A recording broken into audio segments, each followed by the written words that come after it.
Good day to everyone. We're on page 163 in the Maamar Vata Shma Koleno that was said by and written by the previous Rebbe in 1934.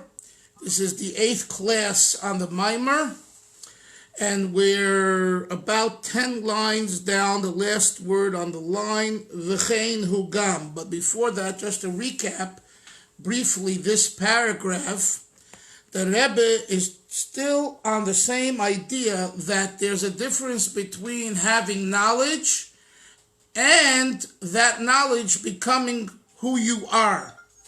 This is a very important theme in general, in Yiddishkeit, in Torah learning, and in Avodas Hashem. Because probably most people, at most of the times, we have the knowledge, we have the information, but it's not yet permeated that it becomes who we are. This is not an easy job. And it doesn't mean to say you're not frum, and you're not Chasidus, and you're not a Litvak, and, that's not. We're saying it's not who you are. And the difference and the way this expresses itself is very subtle. And from the outside, you don't see it. It's only from the inside, which, by the way, only we know who we are from the inside, because we know what we're thinking about. We know what turns us on, what turns us off. We know ourselves. Or better said, we should know ourselves as we are adults. So, the Rebbe is giving us examples throughout the Maamar to hit home this nekuda. Because this nekuda is in a way the essential aspect of being an Oved Hashem, of being a frum Jew, of being an Ish HaTorah. And I don't mean just a rabbi with a title, a Rosh Hashiva, a Mashpia. Every single Yid. Every single person. Who are you? So the Rebbe gave us an example here of studying a certain section of the Gemara, which is a complicated section about transactions, meaning kinyan. Is it considered a sale? Is it considered a matana? I mean, this is a detailed, complicated sugya. He calls it a sugya, a section of Gemara, and then later halacha and the Rambam, right? And one needs to really spend a lot of time in understanding the details. How you doing there, whoever's next to Hillel? Your son? Beautiful. Shlomo, how are you? My roommate is great. So he learns a heavy sugya, he learns the details, and nevertheless, push comes to shove, who is he and how does he behave and what does he do with it? And the Rebbe says that unless you focus and concentrate, you leave the state of just understanding, creating and understanding, and then you, what's the word I'm looking for? You go into a transcendence within your mind, and it overtakes you, and the idea has you. All of this is part of Das, by the way, Das. And you focus on that, and you allow it to move you, and you don't get in the way, like we discussed several shiurim ago. The Babich Chasidim would always say, the Rebbe will fulfill his directives, his wants, his desires, what he sees as that Hashem wants for the world. We Hasidim can do the same if we don't get in the way. You remember we learned once in one of the Maamarim the difference between bittul and hanochas atzmusay. Bittul means to be humble, to create a position of modesty. Hanochas atzmusay is even more and deeper. It's not getting in the way. Because bittul, as much as you're working on bittul and accomplishing bittul, it's you. After all said and done, it's you. It's your version of bittul. It's your understanding of bittul. Hanochas atzmusay is, no, there's no you here. There's one thing. You know what that thing is? Let me get out of the way. So if you're getting out of the way, you don't exist. You're not in the way. You're not there. So we could say that das, which we're really putting a lot of emphasis on in this Maamar, das, the Chabad, the das, is the hanochas atzmusay position in the mind. It's when one comes to a point where he just gets out of the way and lets the idea overtake him, overwhelm him, and lead him. And the Rebbe says, when you come to, and that's the meaning of iskashrus. You know, in Chabad, the word iskashrus, this is important for you to know. The word iskashrus in Chabad has a significant different meaning than in most other systems of Jewish learning and thought. You won't find the word iskashrus being used as a daily word in Ger. And you surely won't find it in Lakewood and Panovich. In Chabad, hiskashrus takes a position and place of much significance, and ultimately, it's the idea and quality that determines whether or not you are the real chassid. So there were people, listen to this, Moshe, there were people who came from a previous generation. So let's say they came from the Rashab, the fifth Rebbe's generation. He passed on in 1920. His son, Rabbi Yosef Yitzchok, our author, takes over. Were they able to make the transition from one Rebbe to another Rebbe?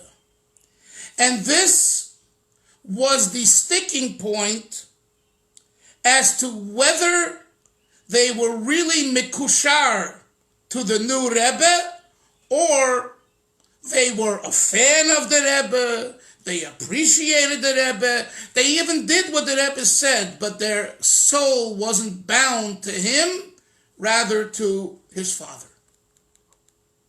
And, in a way, we understand it.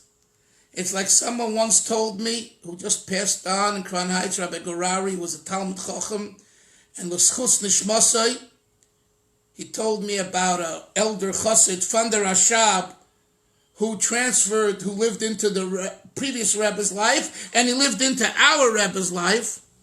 And some people said about him that he did not transfer his allegiance. Okay, we're going to use the word allegiance for his kashrut in this context. He wasn't able to transfer his allegiance to our Rebbe. So Rabbi Garari of blessed memory said to me, it's like, he said he knew this person, and he said he spoke to him about it, and the person said to him, listen, what don't you understand? It's like, God forbid, someone loses his wife and remarries. Do you expect him to have the same feelings to his new wife as he did to the wife that he married and had children with and lived with for many years? It's not reality. And if it is otherwise, It's an exception to a rule. And, but the natural phenomenon is your first wife is your first wife. So he used this to justify why he's perceived as not being as makusher to the Rebbe as the previous Rebbe and the Rebbe Rashab. He said, those were my first wives. Okay, first wife. And believe me, I know a lot about this person. And he was a big makusher to the Rebbe. And the Rebbe wrote him many letters. And we are not to judge. But talking about ourselves, we have a right to judge. We have a right. Are we makusher? So in Chabad, the word mekusher or hiskashrut, hiskashrus, is the buzzword. So when your son, daughter, grandson, granddaughter, or friends, kids, or whatever, or in Chabad Farbrengen, you'll hear someone say, "You're not a mekusher." You know what we're talking about. In other words, you're not doing what the Rebbe wants now. It's like, the Meshichistin, God bless them, they say, the Rebbe wants now Mashiach, Mashiach, Mashiach. That's what he wants now. It's not 1950 and 1960. What are you doing for Mashiach? You're sitting in Beis Medrash and learning? Very nice, but we need to let the world know about Mashiach. Of course, they say about the Rebbe being Mashiach, but anyway. That's an example. So all of these, that's the buzzword, Mekusher. In this Maamar, he brings kind of the origin of Mekusher. Das. Strong Das. There are people in every community and probably in every shul, one or two people usually, who aren't a rabbi, they aren't no big macher, but they have a very clear way of thinking. And when you need business advice, marital advice, or an important advice in your life, who do you turn to? This person.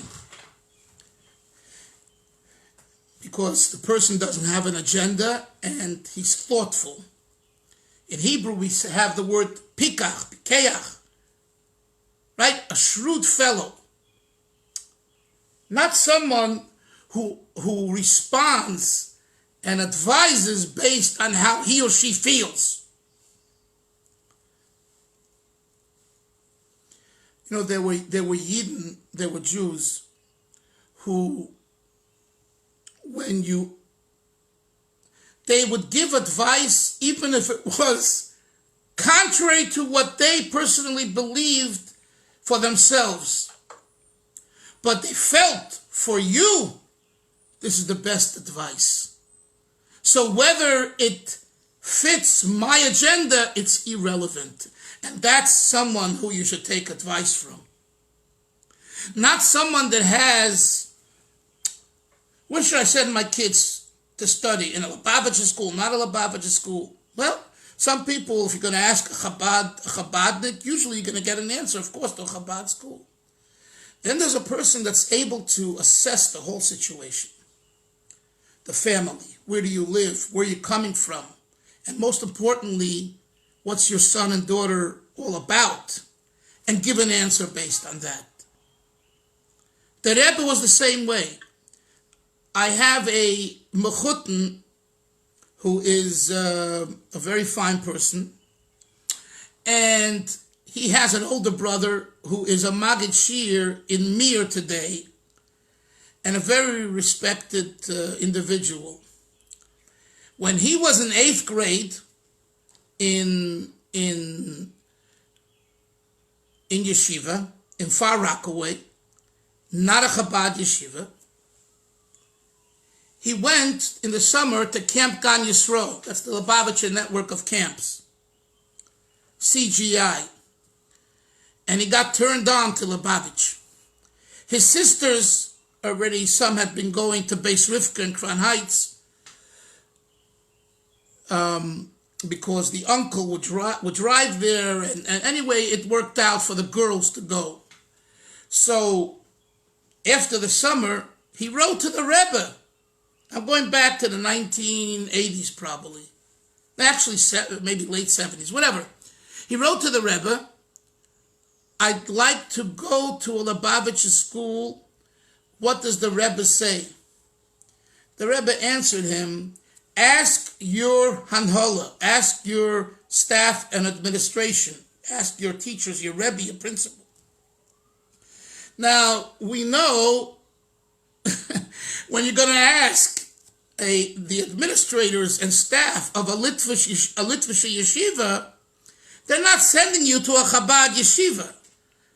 Even if they love Chabad, it's just not the norm. Right? So they told him to go to the high school in Denver. The Barron family, the wealthy Barron family, had sponsored a high school, and it was a Litvish high school in Denver, Colorado. Moshe, see here? Rabbi. One second. What? So, I wanted to add, sorry, I'll add. okay, 1 second. So the Rebbe, now think about it. Here is a boy. He gets turned on to Chabad, to Lubavitch. His sisters are going already to a Lubavitch school. He asks the Rebbe, what school should I go to, or for a bracha, whatever, and the Rebbe tells him, not Lubavitch. He's implying he wants to go. The Rebbe says, ask your teachers and your Rebbe. They need to tell you where to go. And he ended up going there and being a strong friend of Lubavitch, but more with Yerushalmi. He considers himself a Yerushalmi. In other words, I don't know if he wears a gartel, at least not outside. I mean, he's a special person. Halavai, we would all be like him. He really, really is, But I'm just giving you an example. The Rebbe wasn't, I have an agenda. I need another Lubavitcher. It doesn't work that way. If your neshama is shayach to Lubavitch, you're going to be a Lubavitcher. Whether you go to Denver, Ponevezh, Lakewood, or you go to public school, you're going to end up being a Lubavitcher. And if not, not. And you're just as holy, just as good, and maybe even better sometimes. You understand what I'm saying? So this is what we're learning here. Where is it in the mind that's the place which determines honestly and objectively whether what you're learning is yours and it's become who you are? The answer is in Das.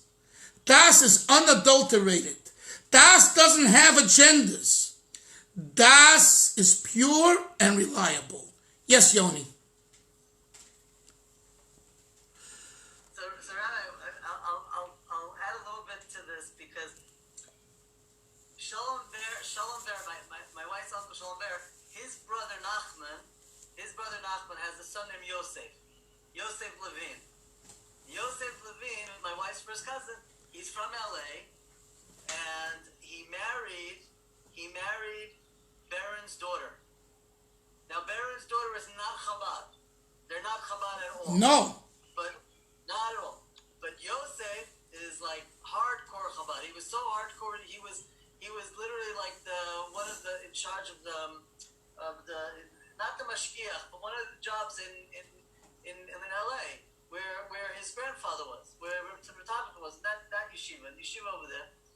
And so they got married. They moved to New York. He lives in New York now, Monsey. He lives in Monsey with her. And she's a wonderful person. She's a wonderful person. But I don't like the whole thing. You wouldn't think that this family, she's now like the most Chabad person out there. She doesn't come from Chabad at all. And she told us the whole issues with the Baron family and everything. It's her father. And her parents died. Her parents died in a I think it was a plane crash, not a plane crash, a helicopter crash or something like this. She goes to work from Monsey to Manhattan in a private helicopter every morning. Baruch Hashem. Thank you. She's a doctor. I thought Yosef Levine, I met him in Potomac, Maryland.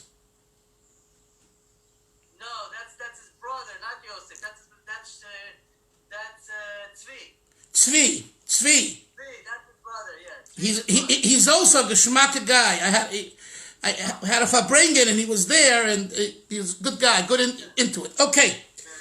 Okay, so Moshe Myers, I gave a recap of what we learned because you missed yesterday. And all this comes as a continuation because I know Moshe Braun is really on top of this and watching me carefully. This is a continuation of the concept of Ilu v'Olul. Remember? Cause and effect. So this is the flow. And Moshe, you're right. You know, what's the continuation? Every section of the Maamar has to flow from the previous one. So the answer is that if you have a strong Ilu v'Olul, then the right cause and effect. So if you're connected through Das, there's going to be, and the Rebbe says, one more point, it has to be belev. If you don't have it in your heart at the end, you don't have it in your mind either. It's not you in your mind. It's an adjunct to your mind, an add-on. But once it becomes through Das part of you intellectually, it results in a feeling of the heart. And this answers, this answers why sometimes something gets us and we feel it and we go with it and it's an elated feeling and a right one. And sometimes we have the information, but as far as our heart is concerned, it's stale, old, decrepit, a stone. We call this issue in Musar and Chasidus Timtum Halev. Did you ever hear those words? Timtum. What does Timtum mean? The clogging. Isn't it referred to, Rabbi, when in Chalam Stam? Oh, this guy. No? Yeah, you're good. You're getting on to another topic. We got to learn the Maamar. It says Yoni just threw a very strong curveball. A 90-mile-an-hour curveball. Usually curveballs are 80 miles. This one's a 90-mile curveball.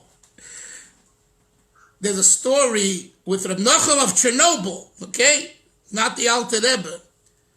That someone came to him and he said, Rebbe, I don't feel. It's all here, but here I'm like a stone. So the Rebbe said, what type of milk are you drinking? And he said, Chol of Stam. And the Rebbe said, that's causing Timtum Halev. Wow. Heavy story. But in fact, I just had to write it in one of my books. But yes, Timtum means the clogging. So there's two things, by the way, that's discussed in the Musar and Chasidus Forum. Timtum HaMoach, you don't get it. You're like the cup is verstopft. We say in Yiddish. The cup is stuffed. That's up here. Then sometimes you got it, but Timtum Halev here. And this is a whole discussion. Maybe Taka, one day we should learn a Maamar about this. There's a Maamar the Rebbe said in the 1950s, which dealt with this issue, and it's very, very important. So, Taka, maybe after this series of Maamar, we can learn that. Anyway, so this is the point, that unless it comes into the lev, there's something lacking in the moach. Ila is the moach, the mind. Olul is the lev. Let's continue, is the heart. Okay, page 163, V'chein. V'chein hu gam be'inyan, 10 lines from the top. About V'chein hu gam be'inyan asogas eliki, says the Rebbe, what we discussed in this scenario is also true in comprehending godliness. We see in actuality,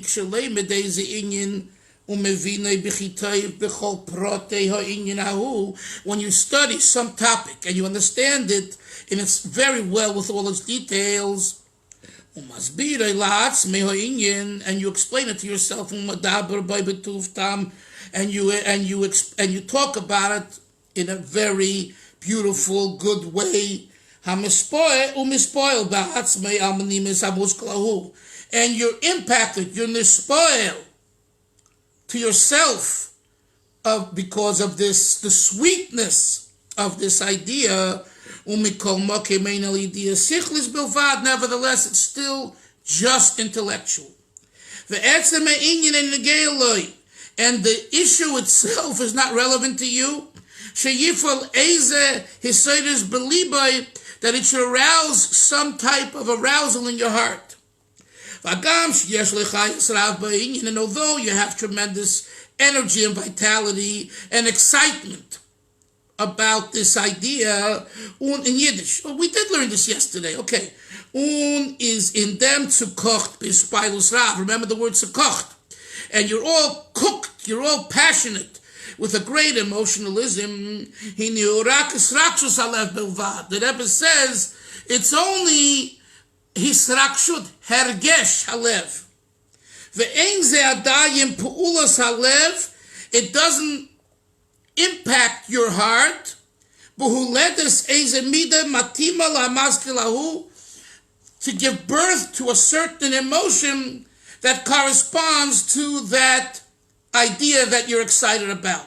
Let's see what he says. Like, take for example the kasher loimid eso inyan dahal Hashem b'chayoy. We say this davening from Tilim. I praise Hashem with all my life. Azamro lelike boidi, and I sing to Hashem with all my might. Right? Where do we say this? You guys remember? In the Hallelujahs, right? Now you study this thing, this verse, you study its meaning deeply. And you comprehend that the chayai, we have two things here. There's chayai and oidi. Chayai means Moshe, my life, and oidi Hillel means my might. So he says, you study and understand. The chayai hu tayar v'kinui el nefesh. It's a term and a kinui, which means like a nickname for the nefesh, for your soul. Hainu oir v'chayas ha-nefesh. This refers to the light and energy of the soul. Ha-mislab be'ivori aguf, that invests itself in the limbs of the body. The chayai hu ha-nefesh. Chayai is the soul. V'kasher ha'ayin royem. It goes back to the idea of the eyes seeing. V'kasher ha'ayin royem. When a person's eye sees, the mind's eye, ha'oizen shemas, and the ear hears, b'sichla yovin, meaning with the mind, with the seichel, you understand. V'hivorim poyalim pulosam, and the limbs are then impacted, and they do what they need to do. What they do, they act based. Oz hu adam chai, then you're a living person. Chayai. V'zeu the chayai hu nefesh. That's why Chasidus explains Hillel that chayai refers to the nefesh. What about the oidi, my might? The oidi hu aguf. It's not the soul, Moshe. It's the guf, the body. Shehaguf nikra oid. The body is called oid. It is nochazach, beautiful. Oidi literally in the verse means, right, my might. But what does the word oidi come from? The root oid. What does oid mean? Something else. Or in Yiddish he says nochazach. Vahainu the eina dover liatzmai. The guf is not an independent thing for itself. Why? The primary thing by a person is their soul, their nefesh. As this explained elsewhere at length. Quoting the verse, from my flesh I perceive godliness, meaning, I'll give you an example. Haguf atzmai made ala nefesh ikir.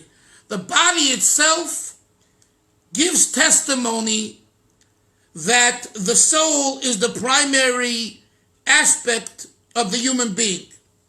The hayesh atzmai meira al ha'emes, that the yesh itself, the guf being the yesh, the existence, denotes the truth. In Yiddish, as nit is der ikir. What is the truth? That not it, referring here Moshe to the guf, that not the guf is the primary aspect, nor that ayin eloki, the ayin, yesh mi ayin, the creative force of godliness, was his mechayes hayesh, that enlivens the yesh, hu ha'ikir. It is the primary aspect. V'yodeya gam ha'efresh bein hilul v'zemer. And the Rebbe says this is why David HaMelech uses first ahalala as Hashem b'chayai, azamra Hashem b'odi. The Rebbe says now we understand why David HaMelech uses two words to really express the same idea. Why? It's known that it's known the difference between Hillel and Zemer regarding their inner content, Tochnam, their inner Tochen, the Hillel b'peh. Hillel, praise, is done with the mouth. The Zemer, Azamra, is bekli with an instrument. The Chol Hillel hu shlach habo al arev b'dibur. All of praise, it's praise that comes primarily b'dibur, with words. Zemer gam kishabo b'keil v'lei b'kli. And he says singing, even when it comes with your mouth, your voice, and you don't use an instrument, he gam kain. Moshe, could you quickly send over page 164 to everyone?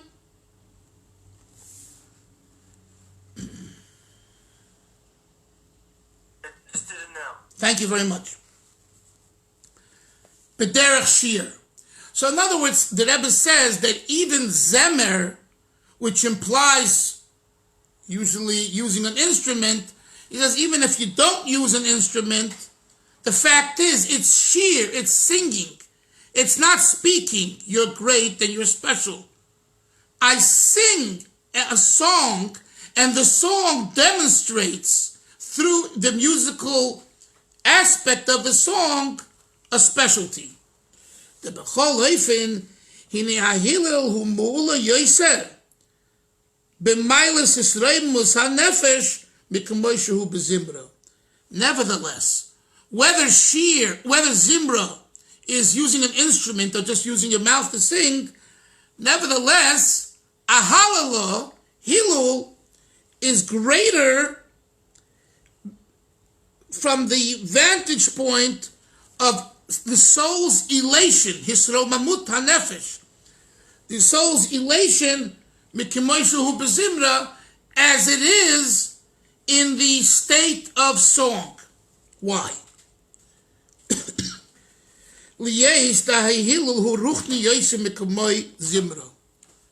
Hilul, praise, is more spiritual than song. Let's see if you explain. That's why David HaMelech, when he talks about the light and the energy of the soul, what does he use? Moshe, what language? Oimer Loshen Hillel, he says, ahalala. He uses that which comes from the word Hillel, Hallel, to praise with words. V'gabe haguf. And when David HaMelech refers to the body, Oimer Loshen Zemer, there he uses azamra, zemer. V'kasher lei made inyan zeh dahal Hashem b'chayai. So when a person studies this idea, Shehei Moiris the Esesfilas Datzilas, he now brings the idea brought in Kabbalah. This refers to the energy of the 10 spheros of the world of Atzilut. Vazamra lelekai bioidi Shehei Makelim refers to the receptacles, the vessels to receive the light. The Esesfilas Datzilas umasik. and you comprehend this idea, haskola heitev b'chol pratin yonim, you understand it well with all its details, shebezem ba'asoga muchshis, and you understand it from being able to find it in an example that's tangible, miguf and nefesh, from the body and the soul of the human being, shehem mechuvonim, which are identically correspond to le'oir des sfiros datzilis. You hear what he's saying? There is, listen to this, there's the 10 spheros, there's the oros, and there is the kalim. You've learned about this in Tanya. So the lights, the energy is a synonym in this case to the nefesh, and the kalim is a synonym to the guf. So when you study and understand and look at the nefesh and the guf, and you realize that the nefesh is ikar and the guf is tafel, in that scenario, then it helps you also understand the idea as it's explained in Chasidus and in Torah. And it makes the verse, Ahal Hashem b'chaya azam l'kai be'oidi, clear. Says the Rebbe, Hini acher kol zehu rak yediyas sichlis bilvad. Sorry, my friends, it's only up here. It's only intellectual. You got it. You know it cold. Avo kasher oev Hashem betfila. But when you stand in davening, listen to this. Umay medayte basogazu, and you deepen your thought on this idea, which is the idea of his bonus while you're davening. Pam, once, shtayim, twice, v'shalosh. The Rebbe says it openly. You're not going to get it into your heart just through one time. Once, twice, 3 times. As I told you, I once came to my Mashpia Maristown and I said, I'm thinking Tanya by heart and thinking about it before I daven, and I still feel I'm the same guy. It's months later. So he said, imagine how you would be if you didn't do that. So it's an ongoing thing. But the point being, when you do the hisbonenus, pam, shtayim, sholosh, acho inyan nase, until it becomes relevant to you. It's no geya. Remember that word. It's no geya. Many times you'll hear it in the vernacular, in the Yiddish, like, is this negeya to you? Right? You've heard that. Is this negeya to you? What does that mean? Does it really bother you? Is it really who you are? The Rebbe says, what does it mean is it negeya to you? It's comparable to knowing the actual ruling, hanogea l'maisa. All the flute and tootin' ideas and intellectualism, and making with a finger up and down, and knowing all the marsha and the commentaries and the Reb Chaim's. Give me the bottom line. How are you supposed to conduct yourself? Halacha.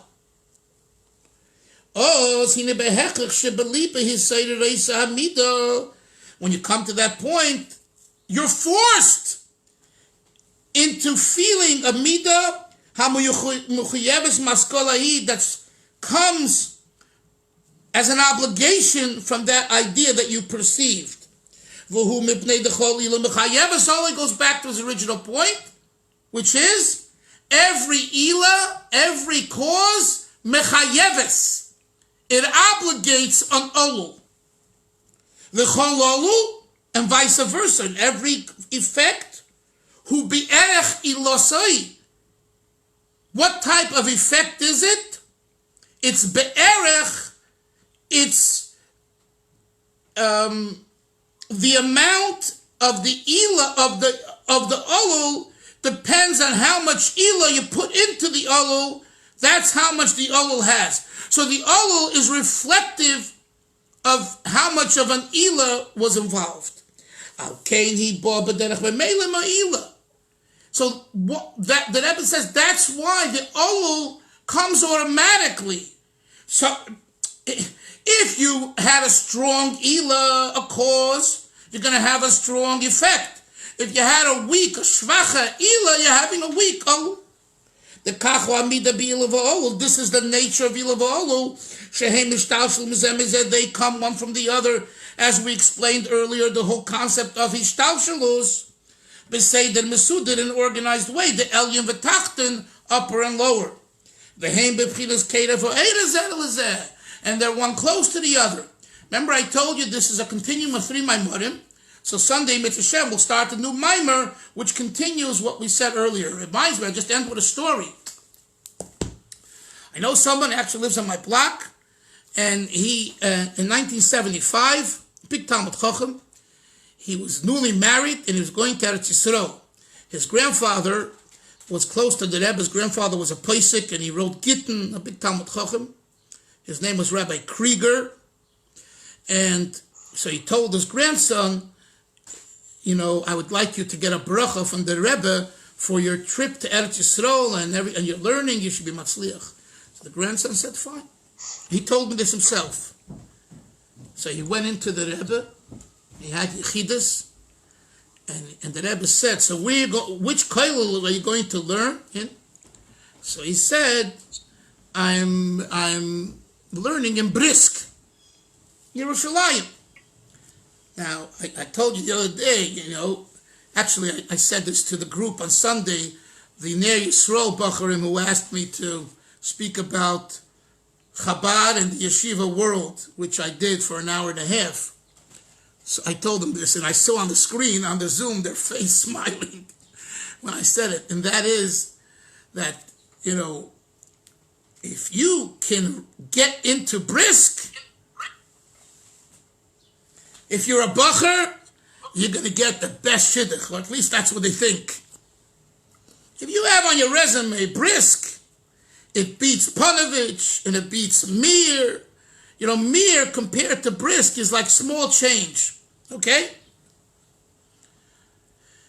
And it's very hard to get into Brisk, because it's not a very large facility, and they're very specific, and it's a whole other discussion. In my next book, in Mitzvah Shem, I have a full chapter on Reb Chaim and Reb Velvel of Brisk. Reb Velvel started the Brisk Yeshiva in Yerushalayim in the 40s when he came.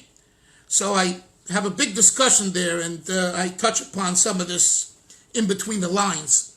Anyway, it's called Chabad and Gedolim.